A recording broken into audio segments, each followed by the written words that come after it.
রাত আনুমানিক 2:45। অন্যদিনের চেয়ে আজ মনে হয় একটু তাড়াতাড়ি দোকান বন্ধ করলাম। অন্যদিন 3টে বেজে যায় দোকান বন্ধ করতে করতে। আমি হরিদাস, পেশায় একজন কাপড় ব্যবসায়ী। বাজারে আমার একটা ছোট্ট শাড়ির দোকান আছে। রাত 9-10টায় বাজারে সব দোকান বন্ধ হয়ে গেলেও আমি আমার দোকান খোলা রাখি। এর কারণ খুবই ব্যক্তিগত। 2 বছর কর্মচারী দিয়ে কাজ করিয়েছি আর নিজে বাড়িতে বসে আরাম, ফলে ব্যবসায় লালবাতি জ্বলে গিয়েছিল। এই 2 বছরে পথে বসার মতো অবস্থা হয়েছিল, তাই সব কর্মচারীকে ছাঁটাই করে দিয়ে নিজেই দোকানের দেখাশোনা করছি। এখন একটু স্বস্তির নিঃশ্বাস ফেলতে পারছি। একজন কর্মচারী রেখেছি, তাকে সন্ধ্যার পরেই ছুটি দিয়ে দেই। দোকান বন্ধ করে দোকানের হিসাব নিকাশ সামলাতে হয়। বাড়িতে আমার ছোট ছোট 2টা বাচ্চা আছে। তারা রাত বিরাতে হঠাৎ কান্না করে অস্থির করে তোলে। ঠিকমতো হিসাব করা যায় না, আর তাই মধ্যরাত অবধি দোকানেই থেকে যায়। আজ 6টা মাস থেকে এভাবেই চলছে আমার কাজ। প্রতিদিনের মতো নির্জন এই রাস্তা দিয়ে সাইকেল চালিয়ে যাচ্ছি। হঠাৎ গ্রামের মাছ বাজারের কাছে আসতেই একটা কণ্ঠস্বর শুনে থমকে দাঁড়ালাম। মাছ নিয়ে নেব, মাছ, ইলিশ মাছ এনেছি, মাছ নিয়ে যান। আমি কান খাড়া করে বাজার থেকে ভেসে আসা কণ্ঠস্বর শোনার চেষ্টা করি। এত রাতে বাজারে মাছ বিক্রি করছে কে? আগে শুনেছিলাম রাতের বেলা বাজারে সবকিছু সস্তা সস্তা দিয়ে দেয়, কিন্তু এখন তো ভোর রাত, এই রাতে বাজারে কেউ মাছ বিক্রি করছে, এটা বিশ্বাস করতে আমার খুব কষ্ট হচ্ছে। তাও আবার ইলিশ মাছ।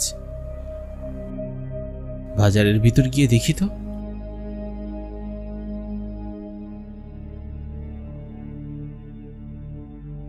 বাজারের ভিতরে গিয়ে আমি কাউকেই দেখতে পাই না। নীরব নিস্তব্ধ বাজার, একটা জনমানবের চিহ্ন পর্যন্ত নেই। তাহলে মাছ নিয়ে হাঁকডাক কে করছে শুনি? তাহলে কি আমি ভুল শুনেছি? হতে পারে আজকাল কাজের চাপে মনটা বড় বেখেয়ালি হয়ে আছে। কোথাও ঘুরে আসলে মনে হয় ভালো হবে। বেড়াতে গেলে আবার দোকান বন্ধ রাখতে হবে, এই চিন্তায় আবার কোথাও যাওয়া হয় না। মনের ভুল ভেবে বাজার থেকে বের হয়ে গায়ের পথ ধরে আবার হাঁটা শুরু করি। বাড়িতে গিন্নি আমার পথ চেয়ে আছে।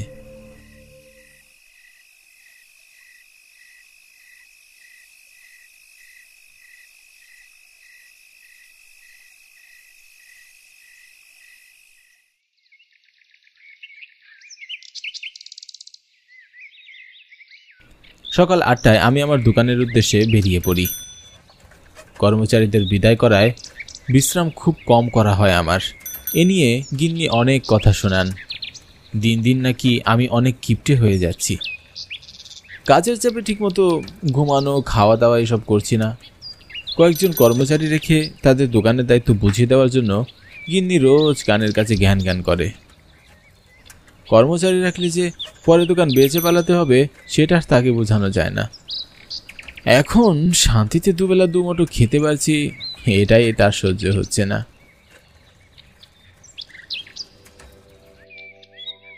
কেমন আছো হরিদাস? আপনার আশীর্বাদে ভালোই আছি মাস্টার মশাই। মেয়েকে নিয়ে তোমার শাড়ির দোকানে যাবো ভাবছিলাম। হ্যাঁ বেশ তো, মেয়ের বিয়ে ঠিক হয়েছে মনে হয়। হ্যাঁ, আজই কথা পাকাপাকি হয়েছে, তাই বিয়ে শাড়ি কেনার জন্যে তোমার দোকানে যাবো ভাবছি। হ্যাঁ বেশ তো, আসুন না, আপনার মেয়ের জন্য আমি অনেক ভালো একটা শাড়ি দেখাবো। হ্যাঁ তাই নাকি? ঠিক আছে বাবা।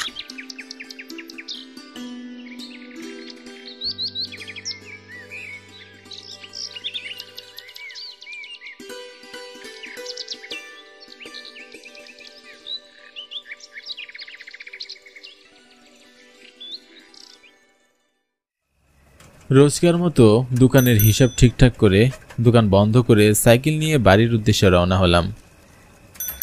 আজ ভালোই বিক্রি হয়েছে। আতিক মাস্টার একাই 10টা শাড়ি নিয়েছে। আতিক মাস্টারের কাছে প্রাইমারি স্কুলে পড়তাম। লোকটা বড়ই ভালো মানুষ। আর তার শাড়ির দামও অনেকটাও কম রেখেছি। মনটা আজ অন্য দিনের তুলনায় বেশ ভালো। 1 বছরের দোকানের লাভ বেশি হলে এবার বাড়ির কাজ ধরব। পাকা বাড়ি করার ইচ্ছা আমার বহুদিনের। আকাশ কুসুম চিন্তাভাবনা করতে করতে আমি বাজারের কাছে চলে এলাম।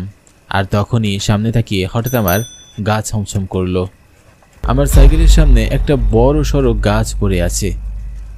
রাস্তার মাঝখান থেকে গাছটা কে ফেলে রেখেছে? আজ তো কোনো রকম ঝড় বৃষ্টি হয়নি, তাহলে এই গাছ রাস্তায় এলো কি করে? এ চোরের কাজ নয় তো? হয়তো এখানে কোথাও ঘাপটি মেরে বসে আছে। আমি সাইকেল নিয়ে হাঁটা শুরু করি। আর তখনই গত রাতের মতো কণ্ঠস্বর শুনতে পাই, একটা কর্কশ কণ্ঠস্বর।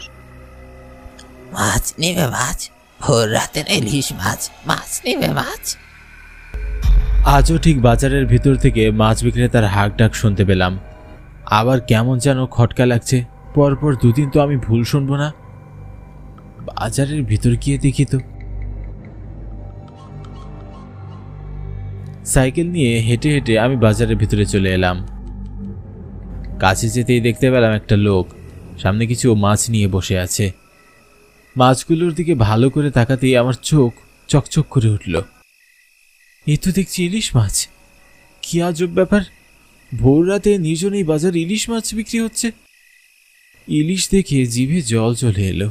বহুদিন ইলিশ খাই না। এই ইলিশ বাড়িতে নিয়ে গেলে গিন্নি অনেক খুশি হবে। এত রাতে মাছ নিয়ে বসে আছে, নিশ্চয়ই বেচারার বিক্রি হয়নি সারাদিন। হবে কি করে? আকাশ ছোঁয়া দাম চাইলে তো সাধারণ মানুষের আর কেনার সামর্থ্যই থাকে না। এত রাতে মাছ বিক্রি করছেন চাচা, তাও আবার ইলিশ মাছ? ও, রাইতেই তো মাছ বেচা মজা। তাই নাকি? ইলিশ কত করে? মনে হচ্ছে পচা মাছ। না না, পচা না, একদম টাটকা, একটু আগে ধরে আনছি। দেখুন চাচা, মিথ্যা বলবেন না। এত রাতে মাছ ধরে বিক্রি করছেন, এটা বিশ্বাস করার মতো নয়। কম করে কত পারবেন সেটা বলুন। দামে মিললে আপনার থেকে আমি মাছ কয়েকটা নিব। এই মাছের অনেক দাম, দেখতেছ না, একদম টাটকা। মাছ বিক্রেতার কথা আসলে সত্যি। মাছগুলো একদম ফ্রেশ মনে হচ্ছে। আচ্ছা ঠিক আছে চাচা, দাম বলুন। এই মাছ নিতে হলে তো আর জীবন দিতে হবে। মাছ বিক্রেতার কথায় মুহূর্তে আমার চোখে মুখে বিস্ময় আবার ভয় ফুটে ওঠে। মানে জীবন দিতে হবে মানে?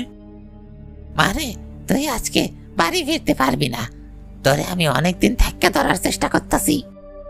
কি বলছেন চাচা আপনি? মাছ নিবি না? ইলিশ মাছ? না না, আমার মাছের দরকার নেই, আমি চাই। আজকে তুই যেতে পারবি না। আমার হাত থেকে তোকে কেউ বাঁচাতে পারবে না। মাছ বিক্রেতার কথায় আমার প্রচন্ড ভয় হতে শুরু করে। মনে হচ্ছে যেন আমি খুব বাজে কিছুর খপ্পরে পড়ে গেছি। তার হাত থেকে আজ আর নিস্তার নেই। নে ইলিশ মাছ নে, তুই মাছ খাবি, আমি দেখবো তোকে। মাছ বিক্রেতার এমন হাসির শব্দ আমার বুকে হাতুড়ি পিটার মতো শব্দ শোনাচ্ছিল। কি ভয়ঙ্কর সে হাসি! মুহূর্তেই মাছ বিক্রেতা ভয়ঙ্কর রূপ ধারণ করল। সারা শরীর কাঁটা দিয়ে উঠল আমার। কি ভয়ানক চাহনি! চোখগুলো টকটকে লাল, বড় বড় ধারালো দাঁত। শরীরের বিভিন্ন জায়গা থেকে রক্ত গড়িয়ে পড়ছে। ভয়ঙ্কর এই রূপ দেখে আমার মূর্ছা যাওয়ার মতো অবস্থা। ভয়ে আমি চিন্তা শক্তি হারিয়ে ফেলছি। কি করব বুঝতে পারছি না। পাগুলো যেন মাটির সাথে আটকে আছে, নড়বার শক্তিটুকু নেই। এই বাজারে প্রতি রাইতে মাছ বিক্রি করি, টাটকা মাছ, ইলিশ মাছ। ইলিশের ঘ্রাণে যে একবার আমার দোকানে আসে, তার প্রাণ আমার হাতেই যায়।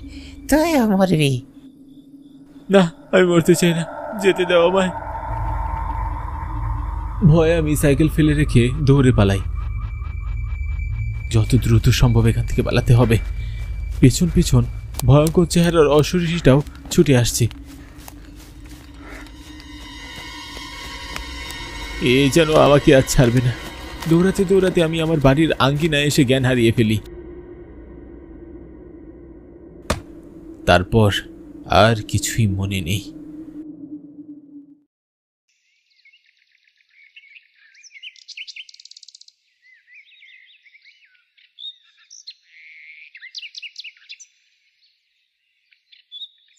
সকালে চোখ মেলে আমি নিজেকে আমার বাড়ির খাটে আবিষ্কার করি।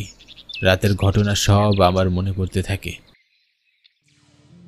মুহূর্তে আমার শরীর শিউরে উঠে রাতের ঘটনা মনে করে।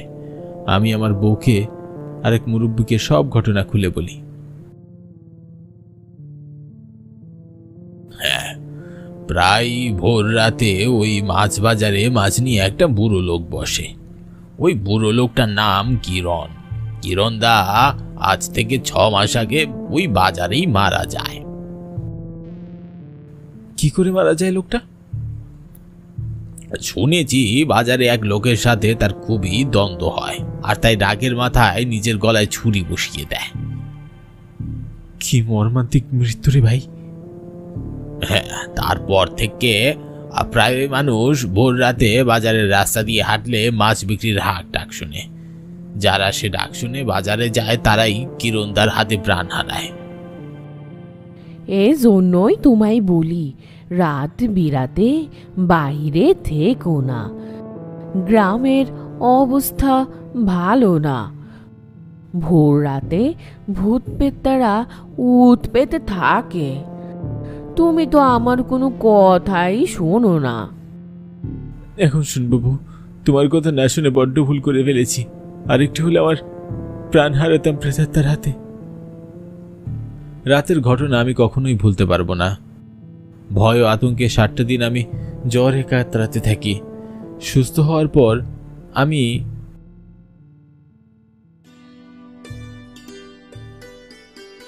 বিকাল হওয়ার সাথে সাথে দোকান বন্ধ করে বাড়ি চলে আসি। রাতের বেলা ভুলেও ওই মাছ বাজারের আশেপাশেও আমি যাইনি। আমার মনে হয় কিরণদা এখন ইলিশ মাছ সামনে নিয়ে আমার অপেক্ষায় আছে। সেদিন রাতে আমাকে মারতে না পারার ক্ষোভ তার ভিতরে এখনো আছে।